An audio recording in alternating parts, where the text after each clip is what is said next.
Bienvenue dans cette nouvelle brève pour libérer votre enfant intérieur et manifester la vie qui vous fait vibrer. Aujourd'hui, on va tirer une nouvelle carte du jeu de Chantal Pisani pour vous aider à libérer votre enfant intérieur. L'idée, c'est quoi?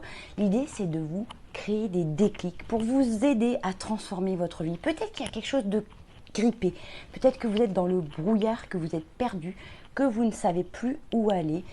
Dans cette vidéo, on va tirer une carte pour vous aider à vous éclairer.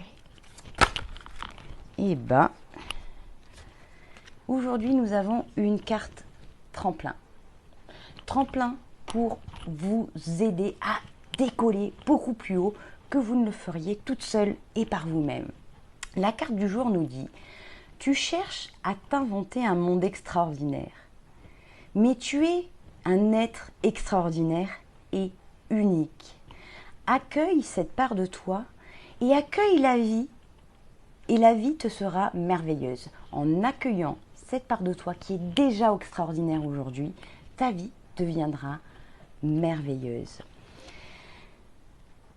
Moi, ce que m'évoque cette carte, c'est d'arrêter à vouloir toujours chercher dans des nouveaux objets, des nouvelles réalisations, des nouveaux projets, des nouveaux événements extraordinaires. Chercher dans tout ça quelque chose qui nous permettrait de nous sentir spéciales, importantes, intéressantes.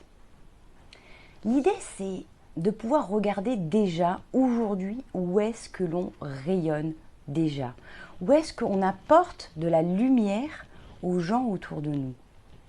Ça nous permet dans ce cas-là de prendre conscience de la richesse que l'on a déjà aujourd'hui à l'intérieur de nous et de nous sentir plus remplis, plus comblés et avec une énergie, une vibration beaucoup plus haute que quand on est dans une énergie où on sent le manque.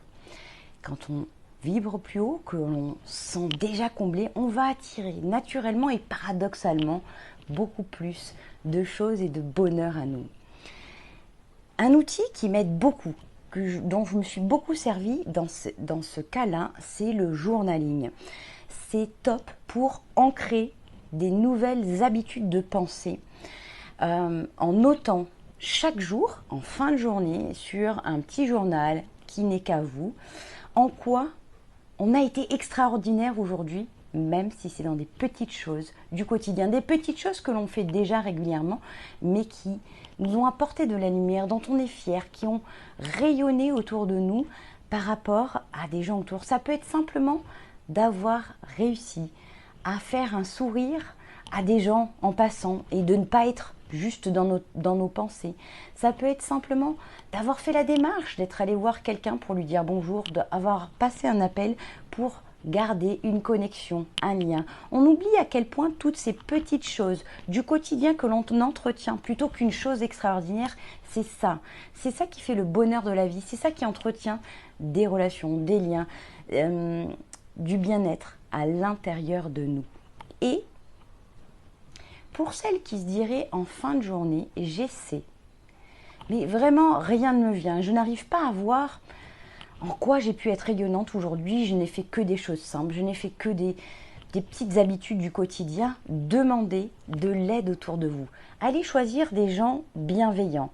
Pensez vraiment à des gens qui veulent votre bien, qui veulent vous aider, vous soutenir et qui vous apprécient. Et demandez-leur en quoi aujourd'hui vous avez fait quelque chose de sympa, quelque chose qui a pu apporter quelque chose aux autres ou simplement quelque chose où vous apparaissiez comme quelque chose de réussite, quelque chose qui peut paraître extraordinaire, même si ce n'est pas quelque chose de gros et que si ce n'est pas quelque chose d'extérieur, que c'est simplement quelque chose du quotidien. Dites-moi en commentaire, ça m'intéresse de savoir si parfois ça peut vous arriver d'être tellement pris dans votre quotidien et dans tellement de choses qui sont un peu bloquantes dans votre quotidien que vous oubliez à quel point vous êtes déjà extraordinaire chaque jour, à quel point toutes les petites choses auxquelles vous contribuez chaque jour contribuent à des grosses choses au fil de l'eau et au fil de l'année.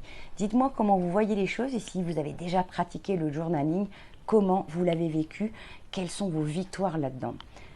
En attendant de vous retrouver dans une prochaine vidéo, ciao ciao! Pour mes premières évaluations professionnelles, on m'a dit que je manquais d'assertivité, d'affirmation de soi. Je m'attendais à tout sauf à ça. Ça a été un coup dur à encaisser. Et en même temps, je devais bien reconnaître qu'il y avait des situations dans lesquelles j'avais des difficultés à exprimer mes opinions, mes limites, mes émotions et mes besoins. Alors ça a aussi été un déclic pour oser apprendre à être plus à l'aise pour communiquer. Je me suis fait accompagner par un coach sur lequel j'ai travaillé situation par situation où j'avais des difficultés à être cohérente entre ce que je pensais, ce que je ressentais et ce que je disais ou ce que je faisais. Ces entraînements m'ont permis de libérer mon enfant intérieur qui pensait que ne pas se sacrifier pour les autres pouvait présenter un danger. J'ai transformé cette pensée qui n'était plus utile dans ma vie d'adulte et j'ai ainsi pu évoluer professionnellement. Par la suite, je me suis formée au coaching avec la personne qui m'avait aidé à libérer mon enfant intérieur et aujourd'hui, je partage mes idées, mes expériences sur les réseaux sociaux et également sur ma chaîne YouTube. Et j'accompagne les femmes qui vivent le syndrome de la gentille fille à libérer également leur enfant intérieur pour vivre plus souveraine. Je rêve d'un monde dans lequel les femmes peuvent se respecter sans culpabiliser. Alors si vous souhaitez cesser d'être à la merci de la bienveillance des autres pour pouvoir exprimer vos envies, vos besoins et vos limites, téléchargez le guide gratuit que j'ai préparé dans lequel je partage la méthode en 3 étapes que j'ai suivies pour libérer mon enfant intérieur. Au plaisir de vous voir briller. Ciao ciao!